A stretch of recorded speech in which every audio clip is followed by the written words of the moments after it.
I'm Cesar. I'm working in this project 12 years and the director of this program.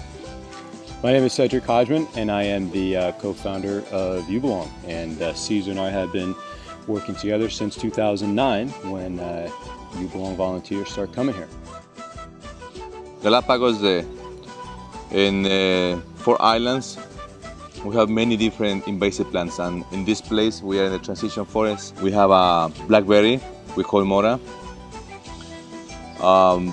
I think it's 80% of the land here intact, but the 20% is mora in this place in transition forest. We have dry forest, transition forest, Escalacia forest, and Miconia forest. We call forest, but it's zones. No? Zones, right.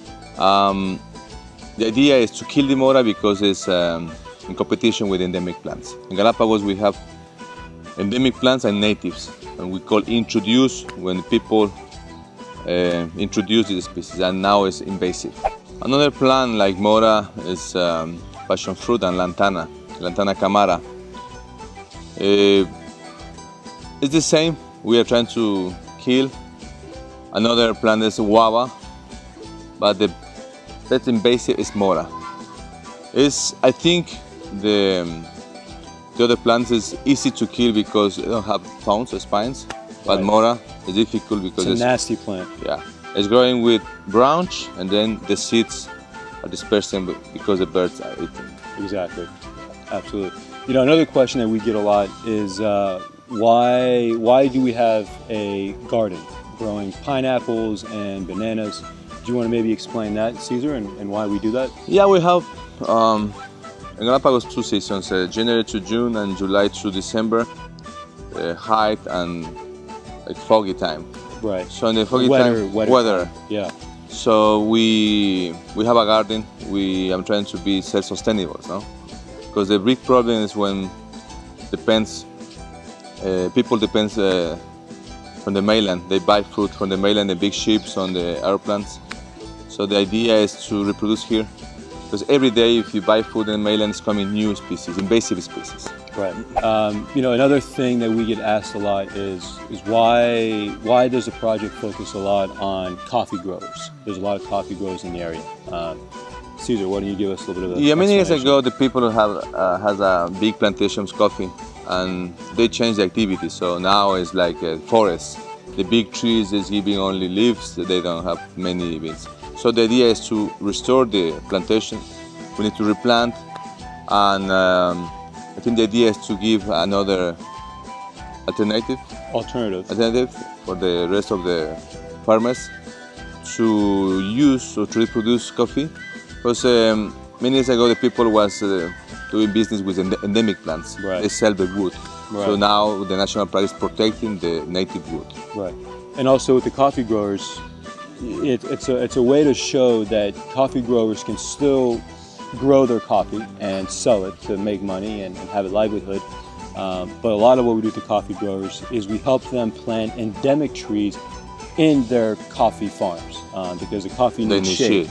So why not provide that shade to their coffee plants with endemic plants that should be here to begin with. Education, though, is a big part of the mission of the reserve.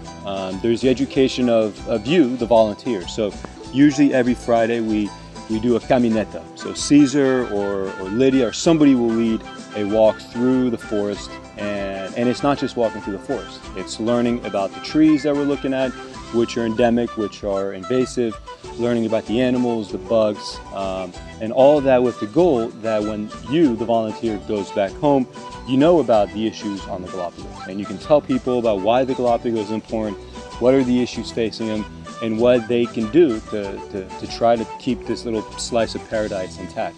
And we also work a lot with locals, like local school children and local governments. Tell us why. Why is it also important to focus on the people who live here and to teach them about what their island is all about? Because the focus is because we need to teach what we have here and why we need to protect. Galapagos is Galapagos, it's the paradise. Yeah. So the idea is to teach the people how we can preserve this paradise. Exactly. Simple. You know, actually, one more thing that we didn't talk about, though, is a lot of times you'll work in the nursery, which is very important. So Cesar talked about how it's important to chop down the mora. Well, once you chop it down, you want to try to replace it with the endemic plants. And that's what happens in the nursery. It's, like Cesar said, collecting seeds and hatching the seedlings, and getting them ready to be planted in those places where we cut down the mora. So there's a whole cycle, there's a whole process that we're following. Yeah, and if we have, depends, the idea is to reproduce more than 5 or 10,000 plants, not only for here. We can donate to the neighbors. Every year? Every year. Every year. 5 to 10,000 plants every year is the goal, right.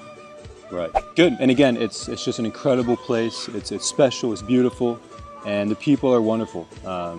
It's just a very, very wonderful place to be, and we look forward to having you here. Bienvenidos. Bienvenidos. Welcome. Thank you. Gracias. Ciao.